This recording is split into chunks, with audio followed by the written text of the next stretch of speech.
आदाब नाज़रीन, ख़ास मुलाकात में आपका खैर मक़दम है। नाज़रीन, कभी कभी ज़िंदगी जो है और मजबूरियां जो हैं आपको अपनी जड़ से उखड़ने पर मजबूर कर देती हैं। आप मजबूर होकर अपनी ज़मीन छोड़ देते हैं, आपको माइग्रेट करना पड़ जाता है, लेकिन उस ज़मीन से जो आपकी मोहब्बत है, उस आबो हवा से जो आपकी मोहब्बत है, वो आपके साथ साथ चलती है। कुछ लोग दर्द में उसे याद करते हैं और कुछ लोग उन यादों को एक सरमाया बनाकर कहीं पर भी होते हैं उस सरजमीन को आबाद रखने की कोशिश करते हैं। वो उस सरजमीन को और ज़्यादा शोहरत देने की कोशिश करते हैं। मैं ये सब तमहीद इसलिए बांध रहा हूं कि आज हमारे दरमियान एक ऐसी शख्सियत है जिन्हें अपनी ज़मीन से उजड़ना पड़ा, लेकिन उसके बावजूद उन्होंने उस सरजमीन को आबाद रखा, अपने घर में आबाद रखा, अपने बाहर भी आबाद रखा।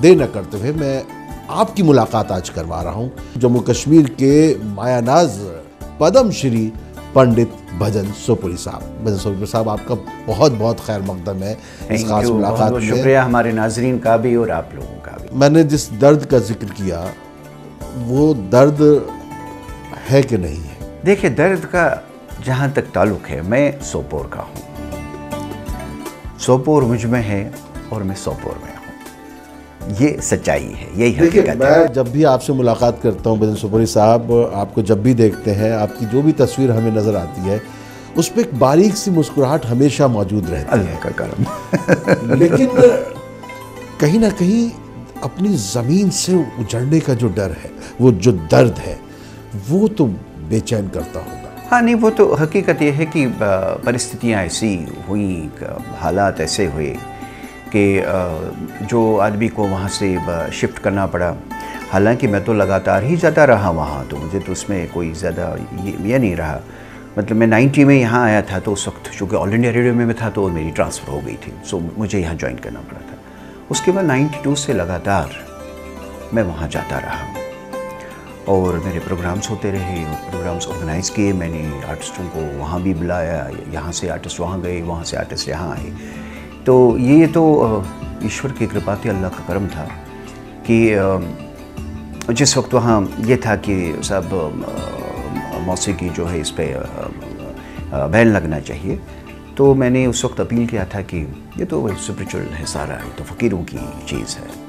तो वो एकदम से अलाउ किया गया और आर्टिस्टों को फ़कीरों के पास जाने दिया गया, दरगाहों पे जाने दिया गया। जो हमारी रीत है, जो हमारी रिवायत है, कश्मीर की अपनी तहजीब है, सूफियाना मौसीकी की, वो तो कन कन में है, नस नस में, रग रग में, उस सरज़मीन में बसा हुआ है। तो मौसीकी फिर से शुरू हो गई, फिर से गाने लगे, फिर आगे बहुत सारे जितने भी हमारे वहाँ प्रोफेशनल्स हैं, बच्चे हैं, दोबारा शुरू। कल्चरल एक्टिविटी इनफैक्ट बंद नहीं हुई, ये अल्लाह की मेहर है, वो बंद नहीं हुआ, वो तो चलता गया। इस वजह से हमारा आना जाना लगातार। बताइए कि आपके यहाँ आ जाने से किसका नुकसान हुआ है? मौसीकी, आप अगर वहाँ रहकर जो अपने शागिर्दों की एक जमात तैयार कर सकते थे और जो पूरी दुनिया में कश्मीरी मौसीकी को आगे ले जा सकते थे, कहीं ना कहीं वो नुकसान है कि नहीं है? हल्का सा आप कह सकते हैं। अगर वो लोग यहाँ नहीं आए होते या मैं वहाँ लगातार नहीं गया होता या मेरा बेटा अभय वहाँ लगातार नहीं गया होता साथ साथ, तब ये पॉसिबल था कि तब तो कल्चर को सेटबैक लगता है। लेकिन मैं दावे के साथ ही कह सकता हूँ कि चाहे पॉलिटिकल एक्टिविटी उसमें जो भी हुआ, हमें उससे कोई लेना देना नहीं, मुझे ज़ाती तौर पर नहीं लेना देना उसके साथ। जा, हमें संगीत से जुड़ा, हमें क्या लेना है। कल्चर के माध्यम में कोई ज़्यादा बदलाव नहीं आया। मैं तो कह रहा हूँ कि फ़कीरों की दुआ वहाँ है कि जितना काम हुआ है वो काम तो आप समझिए कि कश्मीर को विश्व के, दुनिया के 4 कल्चर्स में नंबर 1 करार देता है, क्योंकि मेरे ही लगभग 4500 गाने हैं वहाँ, उसके बाद ट्रेडिशनल गाने जितने भी हैं। तो वो जो जिसे आप कहिए कि हज़ारों किस्म की मेलोडीज़ जो हैं, वे उसके साथ साथ जितने रिदम्स हैं, वो कलाम जो है वो उसको, उसकी प्लेसमेंट तो विश्व में नंबर 1 कर देता है, जिसके लिए काफ़ी काम करना पड़ा मुझे। ऐसे तो कोई ये बात नहीं है, लेकिन रीच रही पूरे विश्व तक। या आप ये समझ लीजिए कि जैसे जुबीन मेहता साहब का जब बवेरियन ऑर्केस्ट्रा हुआ, और for the first time Philharmonic orchestra में म्यूजिशियंस, फोक म्यूजिशियन आए, और कश्मीर का जो वो फ्यूजन था, ये वर्ल्ड में भी एक रिकॉर्ड है। फिलहार्मोनिक से कभी फोक जुड़ा नहीं है, और नई एक वेव विश्व में खड़ी हो गई कि साहब फिलहार्मोनिक के साथ अगर कुछ और एक्सपेरिमेंटेशन की जाए, फोक कल्चर के साथ यकीनी तौर पर एक एक्सपेरिमेंट था वो तजुर्बा। आपको क्या लगता है जो जुबैर मेहता साहब के साथ जो वहाँ पर जो ये जो कश्मीर के जो लोग कलाकार वगैरह आए और उन्होंने वहाँ पर सूफियाना वगैरह भी उसमें मौजूद था, वो अपने उसके साथ, तो वो ख्याल कहाँ से पनपा था? बेसिकली वो जो जब जर्मन एम्बेसी ने ऑर्गेनाइज़ किया था तो उन्होंने अभय जी को कांटेक्ट किया कि एक कंपोजिशन जुबैन साहब चाहते हैं कि वो आपकी कंडक्ट कर लें। तो इससे बढ़कर क्या हो सकता है कि विश्व का नंबर 1 कंडक्टर और कंपोज़र।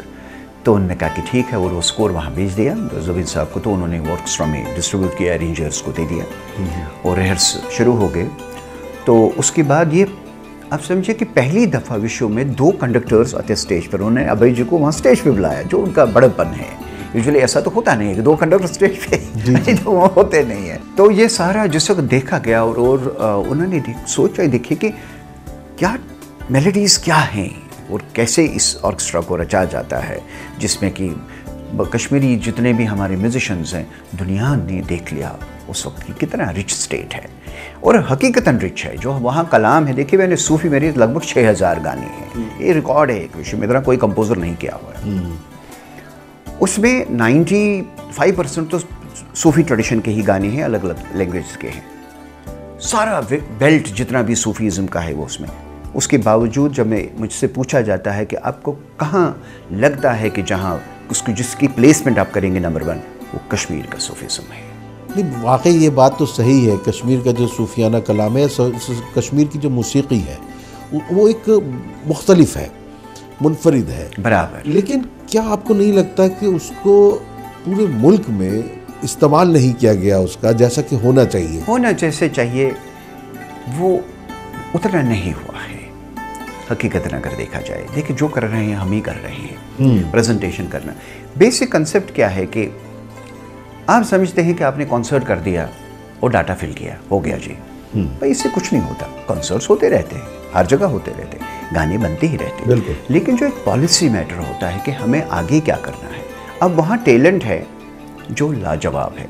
रिसेंट का मैं आपको एक इंसिडेंट बताऊंगा। एक ऑल इंडिया रेडियो का प्रसार भारती का एक गाना बना है, श्रेष्ठ भारत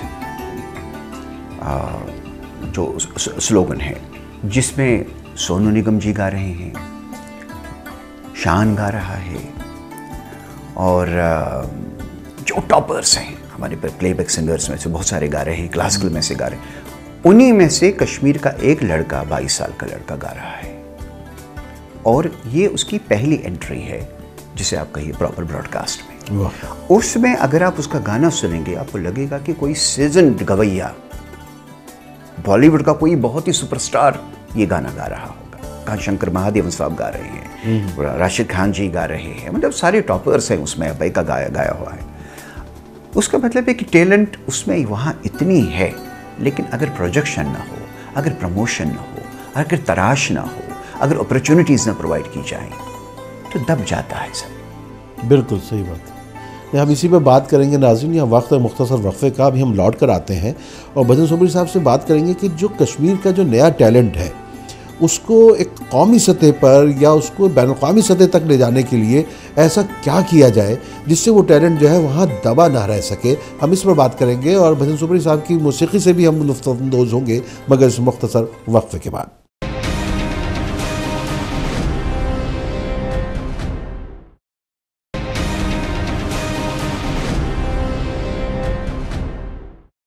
ख़ास मुलाकात में आज हमारे साथ हैं पद्मश्री पंडित भजन सोपोरी साहब। वक्फे पर जाने से पहले पंडित जी हम बात कर रहे थे कश्मीर के जो टैलेंट है मौसीकी में ख़ास तौर से, क्या हालात की सितम ज़रीफ़ी जो है वो रुकावट बन रही है उस जो टैलेंट को ऊपर आने में, या फिर दुनिया जो है कश्मीर को लेकर एक कश्मकश में मुब्तला है, इस वजह से जो है वहाँ का टैलेंट बाहर नहीं आ पा रहा है? बहुत सारी चीज़ें हैं इसमें तहसीन साहब। एक तो ये है कि हालात भी हैं, दूसरा है कि पॉलिसी मैटर भी है, तीसरा है कि कंसर्न, दिल्ली कंसर्न। एक तो होता है कि भाई चलिए हमने कोई काम किया, दूसरा होता है कि दिल से हाँ ये काम होना चाहिए, तो आपकी इन्वॉल्वमेंट उसमें होती है। जो मेरे वहाँ डिसाइपल्स हैं वो तो सैकड़ों की तादाद में हैं। उन्होंने इतना स्ट्रगल किया है इस दौरान, क्योंकि जब हालात ठीक नहीं होते हैं तो पहला चीज़ होता है कल्चर हिट हो जाता है किसी न किसी तरीके से, यानी जो प्रेजेंटेशंस हों वो रुक जाती हैं। जब प्रेजेंटेशन से रुक गई तो आदमी क्या कर सकता, कुछ नहीं कर सकता। उसमें यह है कि अगर उस टैलेंट को बाज़ाब्ता सोच समझ के ये डिसाइड किया जाए कि हमें इनको नेशनल लेवल पे लाना है, इनको इंटरनेशनल लेवल पे लाना है, उनके लिए एवेन्यूज़ क्रिएट करने हैं, उनका सर्वाइवल के लिए ज़रिया क्रिएट करना है, यानी ये सारी चीज़ें जब आप सोचेंगे तो तभी कोई शैली सर्वाइव कर जैसे हमारे यहाँ संगीत नाटक एकेडमी वगैरह है या कौमी सतह पर राष्ट्रीय संगीत के लिए, तो क्या कश्मीर में इस किस्म का कुछ वो नहीं है जो वहाँ की मौसीकी को बहाल कर रखे और उसको बरकरार रखते हुए आगे बढ़ाए? जब तक कि आप ऐसा सिलसिला स्टार्ट ना करें, कोई ऐसा इंस्टीट्यूशन हो या कोई ऐसी एक मुहिम हो, यानी एक मोमेंट ऐसी क्रिएट ना हो जाए जिससे कि जितने भी हमारे परफॉर्मर्स हैं, जो हमारे आर्टिस्ट हैं, वो फील करेंगे कि हाँ साहब ये सर्वाइव करेगा, इसी शैली में सर्वाइव करेगा, तो उसका जो बेटा है या बच्चा है वो टेक ओवर कर सकता है। जैसे या आपकी मेरे ख्याल में 6th जनरेशन मौसीकी, 8वीं जनरेशन, 8वीं, अब अभय को भी 9th है, अभय की 9th हो गई। तो क्या इस तरीके से जो जिन ख़ानदानों में ये घरानों में ये चलता आ रहा है सिर्फ वहीं तक महदूद है, या ये जो एक टेलीविज़न में इंडियन आइडल टाइप का जो एक सिलसिला है वो रातों रात शोहरत पाने वाला, वो मुतासिर कर रहा है इसको? क्या है मौसीकी? देखिए ऐसा है कि घरानों की अगर आप हालत इस वक्त देखेंगे अब पूरी कंट्री में ठीक नहीं है। जिस चीज़ को लेके हम बहुत बड़ी बड़ी बातें करते हैं कि हमारा कल्चर और हमारा विरसा और हमारा फ़लसफ़ा और हमारा ये, अगर जो ही उसको लागू करते हैं क्लासिकल शैली में, वहाँ ज़ीरो है साहब, वहाँ तो कुछ भी नहीं है। वहाँ क्या है, आप देख लीजिए कि घरानेदार बच्चे छोड़ रहे हैं इस फील्ड को, इस पेशे को छोड़ रहे हैं। सरपरस्ती खत्म हो गई, है नहीं ना, प्रमोशन महाराजाओं की सरपरस्ती बराबर, होती थी। पहले उनका होता था, और अब आजकल तो एक्सपोजर बहुत ज़्यादा है, बच्चों में टैलेंट बहुत ज़्यादा है, लेकिन टैलेंट जब तक फबे ना, जब तक उसको चांस ना मिले तब तक तो पॉसिबल नहीं है। और ये सारी चीज़ें रातों रात तो हो नहीं सकती है। अब गाना तो गाना है, क्लासिकल गाना गाना है, लाइट म्यूजिक गाना है, रियाजत है। अब जैसे मैं एक गाना आपको बताऊँगा, एक लाइन सुनाऊँगा, अब इसको आदमी अचानक सारी रात में तो नहीं गाएगा ना, उस वॉइस कल्चर को लेके, उस चीज़ को लेके, उस मेलोडी को लेके, उस थॉट को लेके तो मेहनत तो करनी पड़ेगी ना। जैसे देखिए,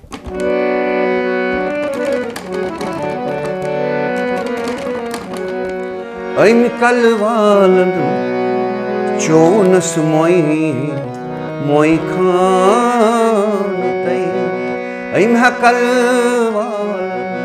चोनस मोई खान फिर में दुतमास पाई दर पाई पैमान कल सूफी कलाम है। कंथा बोस जिरबम क्या वजान कंथा जिरबम क्या छुई वजान सिर बोस्तन कोई रट पीरस दामान अब गाना तो लगता है सब आसान है, लेकिन जिस वक्त ये धुन दी जाती है, अगर आपके पास रियाजत ना हो, अगर आपके पास उतना टाइम ना हो कि आप फोकस कर सकें, बात नहीं बनने वाली। अब जो आदमी ये तैयार करता है, उस बेचारे ने आप समझिए कि अपने आप को बुना हुआ होता है, फिर आप उसको आने ही नहीं देंगे आगे। आपके पास कोई पॉलिसी ही नहीं होगी उसको लाने के लिए, आपके उसके साथ कोई कंसर्न नहीं होगा उसको लाने के लिए, तो धीरे धीरे तो खत्म हो जाएगा ना। कब तक करेगा वो? आपको लगता है कि रियासती हुकूमत को पॉलिसी बनानी चाहिए जिससे कश्मीर का जो मकामी जो कल्चर है मौसीकी का वो आगे बढ़ सके? सब सिस्टमेटिक करना चाहिए, ऐसे एट रैंडम नहीं, प्रॉपर प्लानिंग से, क्योंकि वहाँ बहुत प्रॉब्लम्स है सर, यूथ में काफ़ी प्रॉब्लम्स है। अब आदमी के पास जॉब ही नहीं है, कुछ भी नहीं है, बैठा हुआ है। तो जो वहाँ का मकामी मौसीकी से जुड़ा हुआ इंसान है उसके लिए रोज़ी रोज़गार के मौके पैदा करना भी बहुत ज़रूरी है, तभी सर्वाइव करेगा, वहाँ भी सर्वाइव करेगा, यहाँ भी जब आप उसको क्रिएट कर लेंगे तो यहाँ भी सर्वाइव करेगा, अदरवाइज बड़ा मुश्किल है। अगर आप यूथ को देखेंगे, अगर आप यूथ को संगीत से नहीं, शायरी से नहीं, लिटरेचर से नहीं, इन सब चीज़ों से नहीं जोड़ेंगे, एक मशीन खड़ी हो जाएगी जैसे खड़े हो रहे हैं। सबसे बड़ी बात है कि आपकी अपनी आइडेंटिटी, ये आइडेंटिटी बहुत ज़रूरी है। जो यहाँ से अब्रॉड जाते हैं, देखिए उनकी कितना वो लोग प्रेजेंटेशंस में कि यहाँ कॉन्सर्ट करो, वहाँ फंक्शन करो, सिर्फ इस आइडेंटिटी को मेंटेन करने के लिए। हम यहाँ प्रिज्यूम करते हैं कि हर चीज़ ठीक है, पर है नहीं सर। नाज़रीन, यहाँ वक्त मुख्तसर वक्फे का बहुत अच्छी बात कही है पंडित जी ने कि जो वहाँ का मकामी नौजवान मौसीकी का दिलदादा है, मौसीकी से रग़बत रखता है, मौसीकी सीख रहा है, उसके लिए कोई ना कोई हुकूमत को पॉलिसी बनानी पड़ेगी जिसके बाद ही वो जो है आगे बढ़ सकता है। और जब वो जुड़ेगा इन सब चीज़ों से तो जो दूसरी गलत बातें हैं उनसे वो गुमराह कुन चीज़ों से बच सकता है। हम लौट कर आते हैं इस मुख्तसर वक्फे के बाद और पंडित जी से बातों का सिलसिला जारी रखेंगे, कहीं जाइएगा नहीं।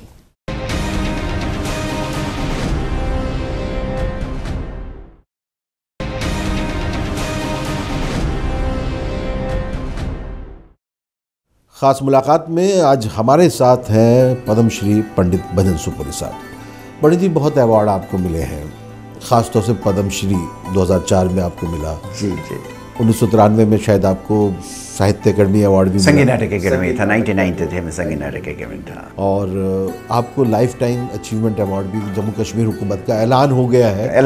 और देखिए वो हाँ फंक्शन हो जाएगा, कब तक वो तकलीफ होती है आप तक आता है, लेकिन आपको उन्होंने इस तरीके से माना है। मेरी परेशानी बिल्कुल अलग सी है। जब हम कश्मीर को लेकर बात करते हैं, कश्मीर में जब आप मीडिया को भी देखते हैं, ख़ास तौर से हमारा कौमी मीडिया हो, अखबारात हो या हो, उसमें पंडित भजन सुपुरी जैसे जो लोग हैं जो मौसीकी के ज़रिए रिश्तों को जो है मजबूत करने में लगे हैं, उनका जिक्र उस तरीके से नहीं आता जिस तरीके से आना चाहिए। क्यों मौसीकी पीछे रह जाती है? देखिए, एक तो पहले तो मीडिया का मैं हमेशा यहाँ बताता रहा हूँ, अपनी कॉन्सर्ट्स में भी मैं पहले बोलता हूँ कि साहब अगर प्रेस वाले हों यहाँ तशरीफ़ रख रहे हैं तो इसको सनसनी न समझे, ज़रा अच्छी कंस्ट्रक्टिव बात हो रही है तो लोगों तक पहुँचा दे, अच्छी बात पहुँचा दे, सुरीली बात। जी। क्या हो रहा है कि हमारे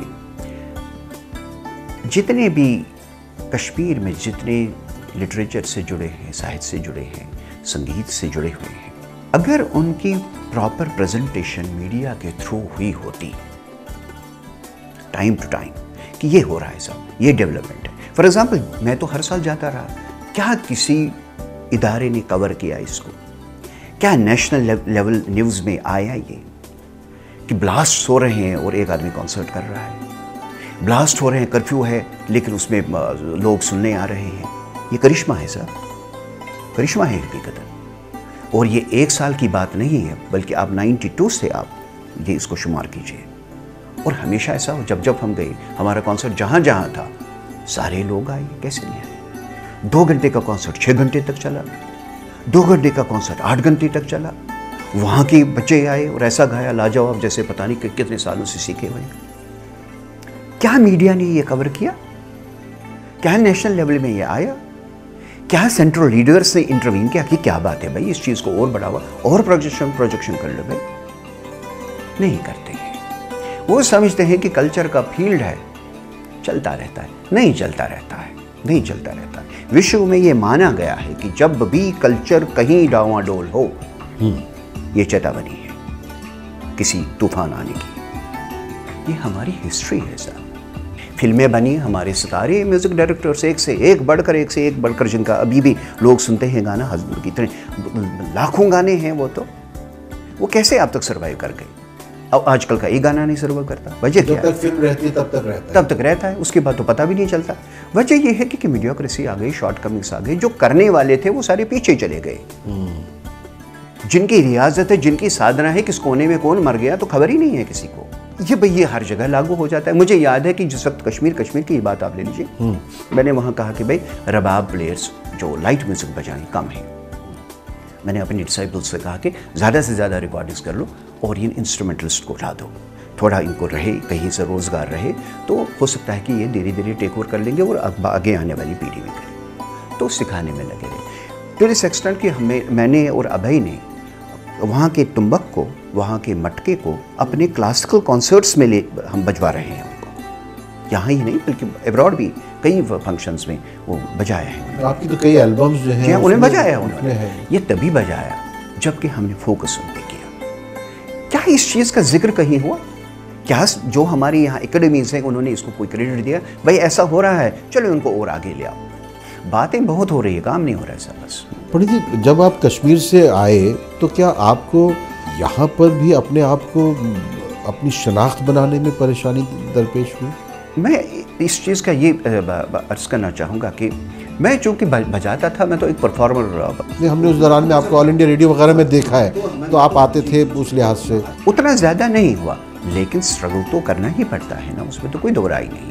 और मैं अपने साथ और 10-20 को आपके जो बेटे हैं अभय रुस्तम सोपोरी, उनको कोई परेशानी आती है? मैं इसलिए पूछ रहा हूँ कि एक ये कहा जाता है कि जो उस्ताद होता है, जो उसकी अपनी नेक्स्ट जनरेशन होती है, उसको ज़्यादा मौका मिल जाता है, बाकी जो दूसरे लोग हैं उनको मौका नहीं मिल पाता। हमारा तो ये है अल्लाह का करम, अल्लाह की मेहर, फ़कीरों की दुआओं की वजह से हमारा पहला ये है कि हम चलें तो कारवान चले, अकेले नहीं चलते, क्योंकि अकेले तो सभी चल रहे हैं।